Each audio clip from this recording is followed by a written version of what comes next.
Le président de la République Félix-Antoine Tshisekedi Tshilombo se prépare à effectuer une mission d'itinérance dans la province de Tshopo. La ville de Kisangani, capitale provinciale, se prépare à accueillir les chefs de l'État qui a choisi d'aller à la rencontre de réalité de ses concitoyens de l'arrière-pays. Kisangani, troisième grande mégalopole de la RDC, tente de colmater les brèches pour donner une autre image aux premiers citoyens. La simple annonce de la visite du chef de l'État a suffi pour voir des effets miracles sur plusieurs secteurs de la vie.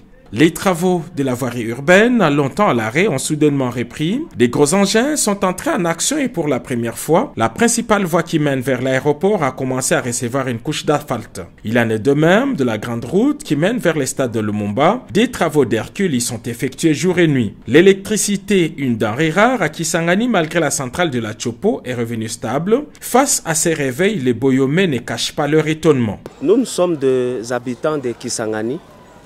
Nous sommes nés, grandis ici à Kisangani et je vous assure que nous n'avons jamais vu ce que nous sommes en train de voir là.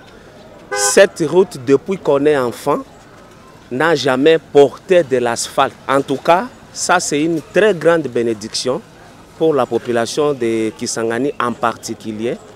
Et nous ne pouvons que dire merci, merci, vraiment un grand merci au chef de l'État, son Excellence Félix-Antoine Tshisekedi Tshilombo, de ce qu'il est en train d'accomplir dans notre province de Kisangani. Si certains problèmes ont déjà trouvé un début de solution, d'autres attendent d'être présentés au chef de l'État et au gouvernement qui tiendront ici leur prochain conseil de ministres. La coexistence pacifique entre tribus, l'insécurité urbaine et périurbaine sont autant de sujets qui restent des préoccupations pour la population. Entre-temps, la ferveur de voir le chef de l'État à Kisangani ne faiblit pas. Pour le jeune, Kisangani reste un paradis. Quand nous disons Kisangani Napita Boulaya, c'est parce que à Kisangani on a tout.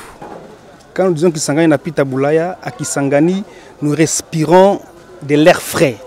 Nous avons la réserve biosphère de Yangambi où ça contribue par rapport au deuxième poumon de la planète.